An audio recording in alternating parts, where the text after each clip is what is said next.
Beller y este es un video sobre los efectos adversos de la vacuna Pfizer. Como les dije en el video anterior, esta vacuna, que fue desarrollada por el laboratorio americano Pfizer en alianza con BioNTech, una compañía alemana, se mostró en los estudios de fase 1 y 2 y 3 publicados recientemente segura, bien tolerada y altamente eficaz. ¿Qué quiere decir esto? Que mostró una eficacia de 95% para protegernos de la COVID-19. Incluso en mayores de 65 años mostró una eficacia similar de 94%. Esto es muy importante. Ahora, durante estos estudios también fueron analizados los efectos adversos y se vio que algunos efectos adversos que ocurrieron realmente son atribuidos a la vacuna. ¿Por qué? Porque los efectos adversos ocurrieron en mucho mayor cantidad en relación al placebo. Cuando durante un estudio el efecto adverso ocurre principalmente en los pacientes que fueron vacunados y no ocurrieron en el grupo placebo o ocurrió en menor cantidad, o sea, hubo una desproporción importante entre estos números, realmente tenemos que atribuir esos efectos adversos a la vacunación.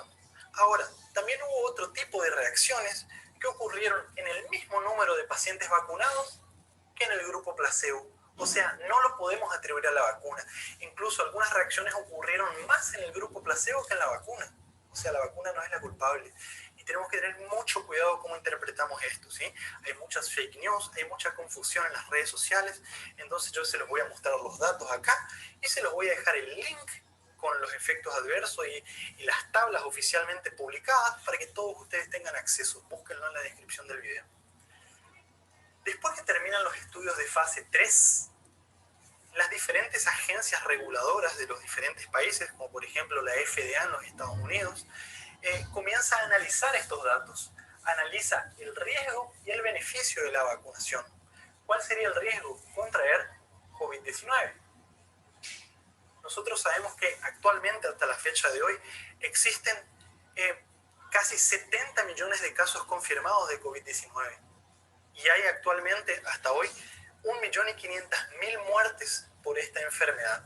Por ejemplo, en Estados Unidos hay más de 200.000 muertes, en Brasil 170.000 muertes aproximadamente, en el Reino Unido, que ya se está aplicando la vacunación, más de 60.000 muertes.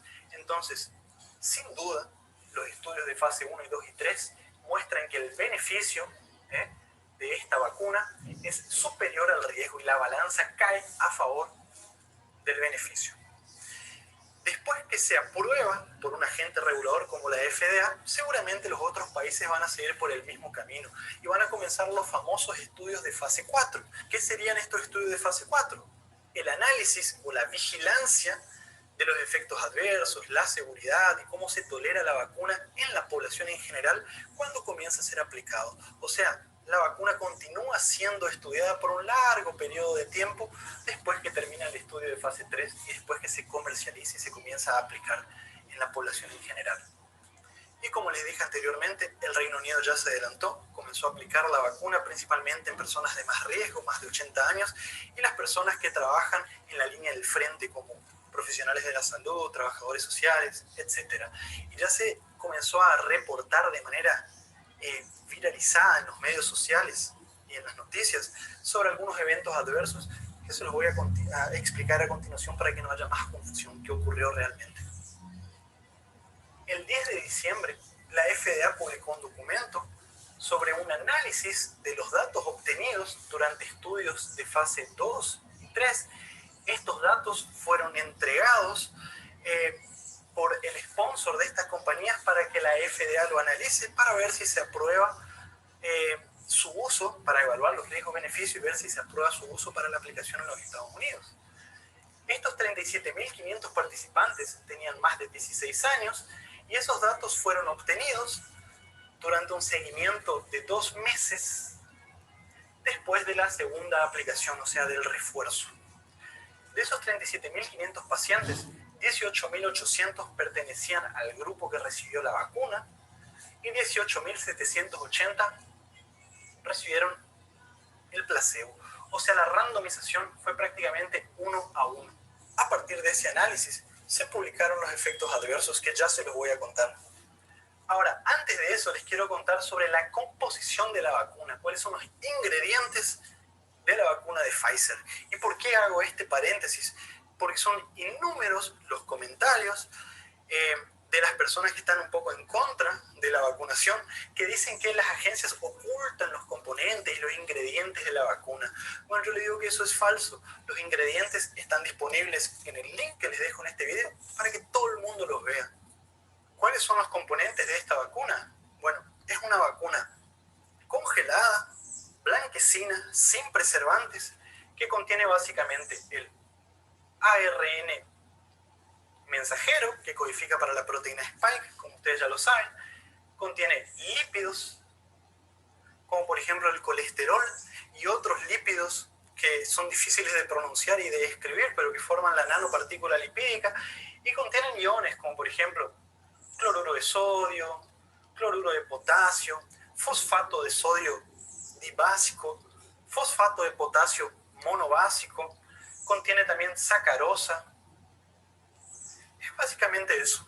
Esta solución se la mezcla con 1,8 mililitros de solución fisiológica estéril y de esa manera se compone la vacuna y se la aplica. Con respecto a los efectos adversos, podemos dividir en efectos locales, o sea, aquellos efectos adversos que ocurren en el sitio donde nos aplicamos la vacuna, como por ejemplo dolor, enrojecimiento, hinchazo o edema local, ¿estamos?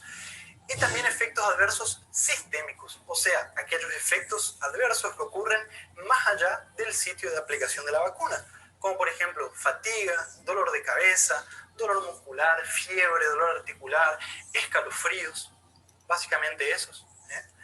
Los efectos locales ocurrieron desde el momento de la aplicación y duraron en media 1 a 2 días y se los controlan fácilmente con paracetamol, por ejemplo, con antitérmicos o analgésicos simples. Ciertamente, los efectos locales, los riesgos de efectos locales son mucho menores que el beneficio causado por esta vacuna. Fíjense este cuadro, que ustedes lo pueden ver mejor en el documento oficial. Los efectos locales lo podemos dividir aquellos que ocurrieron en los que recibieron la vacuna y en el grupo placebo, y a su vez una subdivisión entre los pacientes de 18 a 55 años y mayores de 55 años. No hace falta que memoricemos estos números, ¿sí? Pero les puse acá en rojo que ciertamente efectos como dolor local, enrojecimiento e hinchazo en el sitio de inyección es mucho mayor en el grupo que recibió la vacunación que en el grupo placebo. O sea, estos efectos acá realmente los tenemos que atribuir a la vacuna. ¿Estamos? Los efectos adversos, si nosotros nos ponemos a ver acá, fíjense que ocurrieron con mayor frecuencia los efectos locales, el dolor sobre todo, ocurrió con mayor frecuencia en los menores de 55 años, quizás porque tienen una respuesta inmune más exacerbada. ¿Estamos? Pero ninguno de esos efectos fue considerado serio, grave. Los efectos adversos sistémicos ocurrieron a partir del primer o segundo día después de la vacunación, principalmente después de la segunda dosis fue más frecuente, ocurrió con mayor frecuencia en menores de 55 años y esos efectos adversos se los controló con analgésicos comunes, antitérmicos comunes y corrientes. Esos efectos adversos tuvieron una duración aproximada de 1 día, 1 o 2 días, no más que eso. Los principales fueron fatiga, dolor de cabeza, dolor muscular, fiebre, dolor articular, escalofríos. ¿Y por qué ocurren estos efectos? Ocurren porque nuestro sistema inmunológico se pone en marcha, es porque la vacuna está funcionando, ¿sí? Fíjense, ciertamente estos efectos adversos pueden ser atribuidos a la vacunación. Ocurrió con mucha mayor frecuencia en el grupo que recibió la vacuna que en el grupo placebo. Y como les dije anteriormente, principalmente en menores de 55 años. Si bien también ocurrieron en mayores de 55 años, en una proporción significativa. Ahora, cuando vamos a analizar cuáles de estos efectos adversos fueron severos, ¿qué quiere decir severos? Un efecto adverso que nos hace que tengamos que parar con nuestras actividades diarias, que nos incapacita momentáneamente para seguir haciendo alguna cosa de nuestra rutina. Esos efectos adversos severos fueron principalmente fatiga y dolor de cabeza. ¿Estamos? Pero como les dije anteriormente, se los controló con analgésicos comunes eso. Ocurrió esos efectos adversos severos en menos del 5% de la población estudiada que recibieron la vacuna. Y ocurrieron principalmente después de la segunda dosis. Ahora, el mismo razonamiento, los beneficios de protección contra la COVID-19 son mayores que los riesgos generados por esta vacuna. Ahora, fíjense esta parte interesante, que es lo que está circulando actualmente en las noticias. Hubo reportado otros efectos adversos también, como por ejemplo, linfoadenopatías. ¿Qué quiere decir eso? Aumento de los ganglios. Aumento de los ganglios, por ejemplo, en la región axilar del mismo lado o del otro lado de la vacunación. Ciertamente ocurrieron con mayor frecuencia en el grupo de la vacuna, ¿tá? Porque nuestro sistema inmune se pone en marcha, como les dije anteriormente. Linfoadenomegalias ocurrieron en 64 pacientes de toda la población estudiada, ¿sí? De los 18.000 vacunados, ocurrió en 64, que es más o menos 0,3% de los vacunados. En el placebo ocurrió solamente en 6 pacientes. Ahora, ¿qué hay sobre la parálisis de Bell, que tanto se está hablando en los medios? Esta es una condición que produce una debilidad o una parálisis temporaria de los músculos de la cara, principalmente de un solo lado de la cara. No es lo mismo que un accidente cerebrovascular, es una patología diferente y ocurre por innúmeras causas. ¿Qué se vio? En el periodo estudiado se vio que hubo 4 pacientes que recibieron la vacuna que tuvieron parálisis de Bell. En el grupo placebo, ningún paciente. Ahora, antes de exagerar los hechos y generar más fake news, ¿qué es lo que están diciendo las agencias reguladoras de drogas y medicamentos? Están diciendo lo siguiente, que el número de pacientes que tuvo parálisis de Bell es un número esperado para la población en ese periodo. O sea, no se puede atribuir a la vacuna porque se espera que en esa población ocurra ese número de casos en ese periodo. Entonces, a esto se lo llama un desbalance numérico. Un desbalance numérico es un dato al cual tenemos que estar atentos, tenemos que hacer vigilancia, pero no se puede atribuir con absoluta certeza que ocurrió como efecto de la vacuna, ¿sí? De estos 4 pacientes, ocurrió en uno a los 3 días, en otro a los 8 días, en otro después de los 30 días y en otro después de 40 días de la vacunación. ¿Y qué podemos decir de las reacciones alérgicas que tanto se está hablando en los medios sociales? Como les dije anteriormente, el Reino Unido se adelantó y comenzó a aplicar la vacuna en la población. 24 horas después del inicio de la vacunación, fueron reportados 2 casos de reacciones anafilactoides o de reacciones de tipo alérgicas graves. Ahora, importante que se sepa, estos individuos que tuvieron estas reacciones eran trabajadores de la salud, que eran sabidamente pacientes alérgicos graves. Ellos tenían que llevar en su bolsillo todos los días de manera preventiva inyecciones de adrenalina, porque tenían esta historia de reacciones anafilácticas. Entonces, en base a esto, se emitió un comunicado oficial por parte de estas agencias que la vacuna no sea aplicada en pacientes sabidamente alérgicos graves, ya sea a alimentos, medicamentos, vacunas o cualquier otro alergeno, otra sustancia. Ahora, ¿qué sabemos sobre las reacciones alérgicas reportadas en los estudios previamente hechos de fase 1 y 2 y 3?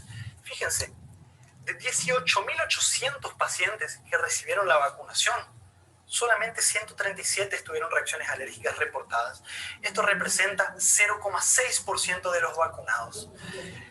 Ahora, fíjense, los pacientes que recibieron placebo, ¿sí? O sea, una sustancia inocua, también fueron reportados casos de reacciones alérgicas, 111, de 18.800 también. 111 pacientes, lo que da más o menos 0,5%.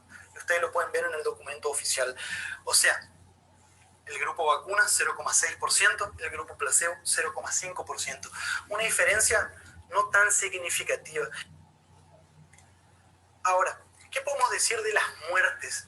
Hubo muertes en los pacientes que recibieron la vacuna. Y cuidado con los fake news, cuidado con lo que se repite, que dijo el tío, el vecino. Lean los documentos, saquen sus propias conclusiones y no contribuyan a la diseminación de noticias falsas. ¿Cuándo terminó el estudio de fase 3 en más de 43.000 pacientes? Los datos mostraron que En el grupo que recibió la vacuna, hubo 2 muertes en el grupo vacuna. En el grupo placebo, hubo 4 muertes. Entonces, de nuevo, vamos bien tranquilo acá, ¿sí? Si en el grupo de la vacuna hubo 2 muertes y en el grupo placebo hubo 4 muertes, ¿se puede atribuir que la muerte fue provocada por la vacuna de Pfizer? No, obviamente que no. Entonces, no diseminen noticias falsas. De estos 2 pacientes que murieron y que recibieron la vacuna, uno era un paciente obeso con enfermedad aterosclerótica conocida, o sea, no tuvo nada que ver con la vacuna, y el otro murió por una parada cardiorrespiratoria 60 días después de la segunda aplicación y tampoco se lo relacionó con la vacuna. Y en el grupo placebo también murieron de infarto, accidente cerebrovascular, en fin, complicaciones de las enfermedades que ellos ya tenían previamente. Y si ustedes se ponen a analizar los datos y ven las tablas del documento oficial, por ejemplo, ocurrió apendicitis también en algunos pacientes que recibieron la vacuna y ocurrió apendicitis en algunos pacientes que recibieron placebo. No se puede atribuir a la vacunación. Ocurrió embarazos, sí, hubo embarazos en pacientes que recibieron la vacuna. Para aquellos que dicen que la vacuna genera infertilidad y todas esas noticias falsas, ¿sí? Ahora, ¿se puede atribuir que el embarazo es por la vacuna? No, no tiene nada que ver una cosa con la otra. En el grupo placebo también hubo embarazos. Es solamente para que se entienda la necesidad de no diseminar fake news. Entonces, ¿qué podemos decir como conclusión? Que tras un seguimiento de 2 meses, después de la segunda aplicación en mayores de 16 años, en más de 37.000 pacientes, la vacuna se mostró segura, bien tolerada y no hay preocupaciones en relación a su seguridad. Y como les dije anteriormente, no hay que confundir los problemas de salud que ocurren por el azar, por la coincidencia, por los problemas previos que tenía ese paciente, con los efectos adversos realmente atribuidos a la vacunación. Espero que el video les haya gustado, les haya sido útil para aclarar las dudas que se tenían. Cuando los datos se actualicen, volveremos a hacer un video sobre esto. Déjame tu comentario, dale like, activa las notificaciones, seguime en las otras redes sociales y nos vemos muy pronto con mucho más material.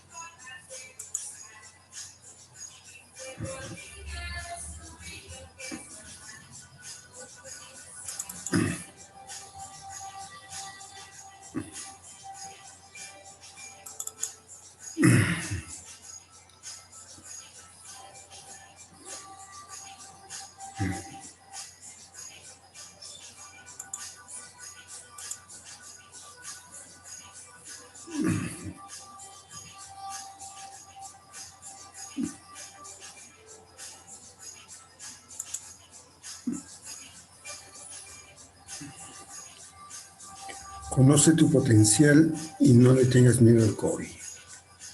Ese libro en que vamos a ver alguna información importante en este PowerPoint.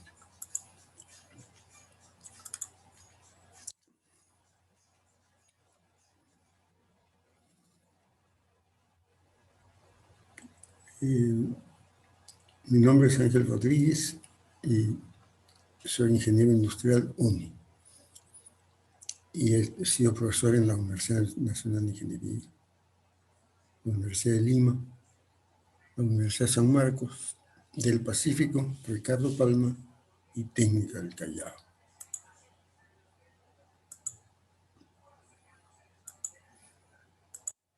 Vacunas. Ya que hemos visto el tema de la vacuna Pfizer, es importante distinguir 2 cosas. Las vacunas hasta el año pasado eran hechas con... Se introducía el virus en un animal, se le atenuaba y una vez que ya estaba atenuado, se le introducía al ser humano.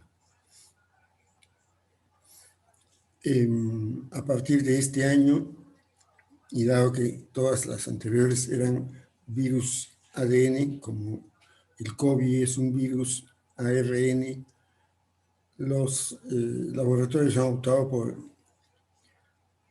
usar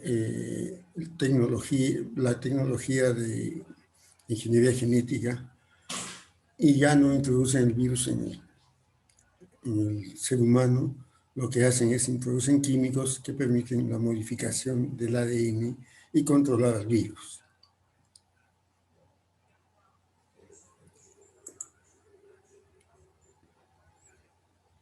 Y como les había dicho, los virus son de dos tipos, ADN y ARN.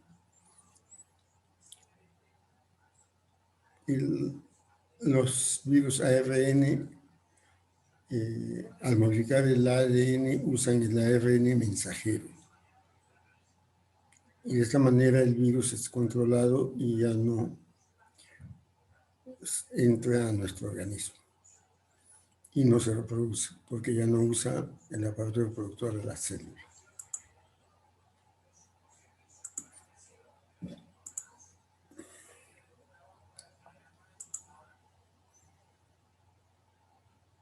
Los anticuerpos son los que nuestro organismo produce y son nuestras defensas.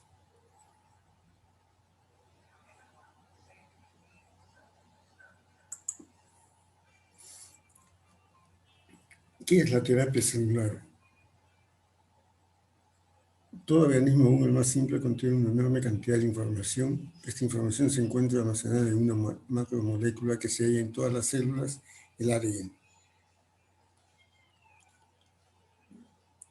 La terapia celular consiste en introducir vía oral células nuevas, células de fetos. Para el doctor Carlos Casanova Lenti, la terapia celular es la aplicación de las células frescas y vivas del feto de una oveja con fines terapéuticos. ¿Qué es la terapia genética? La terapia genética consiste en la aportación de un gen funcionante a las células que carecen de esta función, con el fin de corregir una alteración genética o enfermedad adquirida. La terapia génica es el futuro también, porque las personas que tienen fallas, ya sea en el sistema sanguíneo o en el sistema respiratorio o cualesquiera de los órganos, esas células son cambiadas por nuevas, por otras células, por células nuevas, mejor dicho.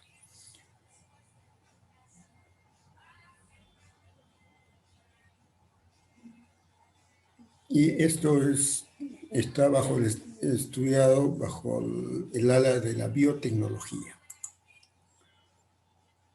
Hipócrates fue un médico griego del siglo de Pericles, 450 años antes de Cristo.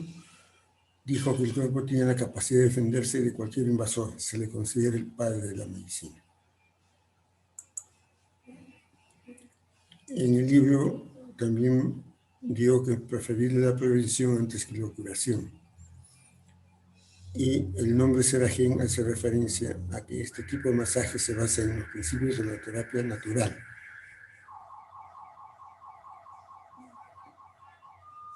Usa 5 tecnologías: acupresión, moxibustión, quiropraxia, termoterapia y radioinfrarrojo lejano y luz de helio.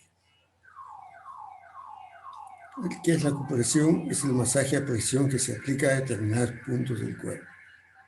¿Qué es moxibustión? Es la aplicación de los estímulos del calor para causar reacciones físicas que permitan conseguir el equilibrio de la salud. ¿Qué es quiropraxia? Práctica hecha a mano para liberar los nervios comprimidos, trabajando en el enderezamiento de la columna vertebral. Rayos infrarrojos lejanos y luz de helio oxigenan, nutren, desintoxican y estimulan el óptimo funcionamiento de las células normales. Reducen y eliminan la inflamación de los tejidos. Además, mejoran el proceso de cicatrización. Ayudan en la limpieza del cuerpo humano.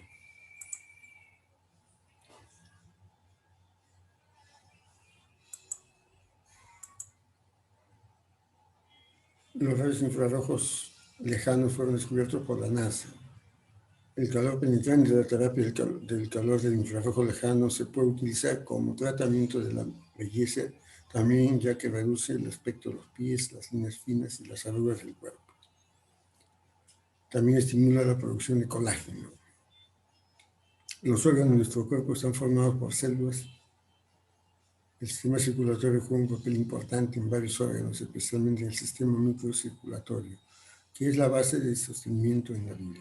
Si este sistema se deteriora, pueden ocurrir muchas enfermedades y aún la muerte. Cuando los rayos infrarrojos lejanos penetran en los diferentes órganos del cuerpo, estos órganos se reactivan, fortalecen y revitalizan, ya que los rayos infrarrojos lejanos regulan el flujo sanguíneo y normalizan todos los sistemas. Es muy importante los nutrientes.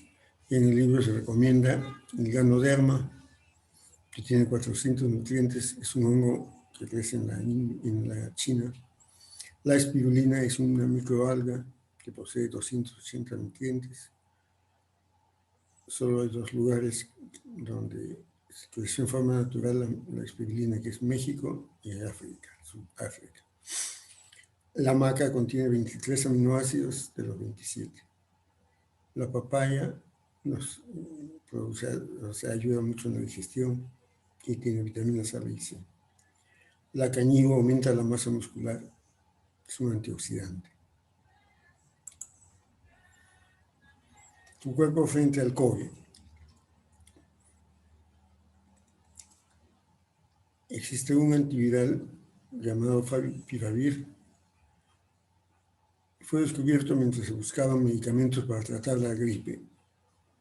Así, este reciente fármaco antiviral cuenta con una intensa actividad inhibitoria sobre la ARN polimerasa y ARN dependiente de la mayoría de los virus con genoma ARN. Su mecanismo de acción consiste en el bloqueo de la replicación viral y en la inducción de una mutagénesis letal que supone la pérdida de la actividad infectiva de los virus gripales. Así opinan los médicos italianos. Ahora sabemos que el simple hecho de proporcionar oxígeno por medio de ventiladores no ayuda. La prioridad es prevenir y disolver los microcoágulos que se forman en los pulmones. Por eso estamos usando drogas como la aspirina y la heparina. Ahora estamos monitoreando la saturación de oxígeno en los pacientes.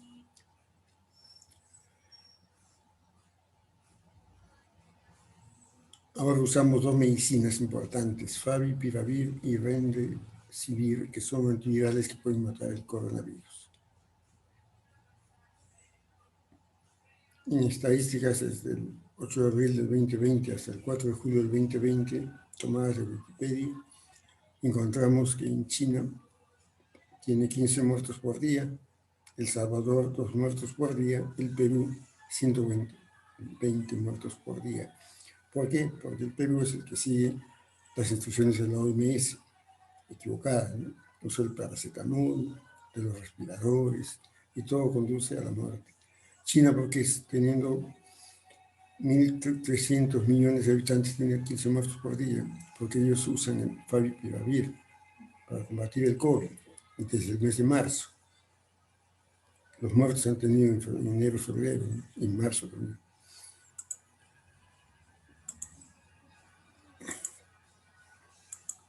Los diferentes expertos, todo lo que hablan sobre el COVID.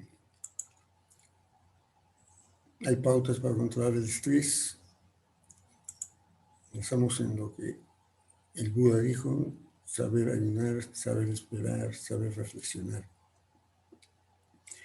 En saber ayunar es el dominio del cuerpo, acá menciono, tomado del libro de Bruce Lee. Dice: no te marches, déjate ir, no busques, porque llegará cuando menos lo esperes. Arranca toda la suciedad que tu ser ha acumulado y revela la realidad en sí misma, o en su identidad, o en su desnudez, lo que corresponde al concepto budista de la nada. Vacía tu copa para que pueda ser llenada. Quédate sin nada para ganar la totalidad. El conocimiento está fijado en el tiempo, mientras que conocer es algo continuo. El conocimiento precede de una fuente, de un acopio, de una conclusión, mientras que conocer es un movimiento. Ningún luchador utiliza violentamente su pierna hasta que la ha calentado cuidadosamente. El mismo principio es igualmente aplicable a cualquier músculo que haya de ser usado vigorosamente. Conclusiones. El COVID-19 es un virus que no entra a las células, es más débil que el virus del resfriado. Lo que se requiere es prevención, buenos nutrientes, evitar las comidas que generen acidez, comidas rojas, comida chatarra. El cuerpo debe ser más alcalino, ingerir verduras, carne de pollo, pescado, frutas. Los médicos italianos dicen, ahora usamos dos medicinas importantes, Favipiravir y Remdesivir, que son los antivirales que pueden matar el coronavirus. En el mes de noviembre, Chile ha importado el Favipiravir y actualmente lo están usando. En el Perú no se habla de eso.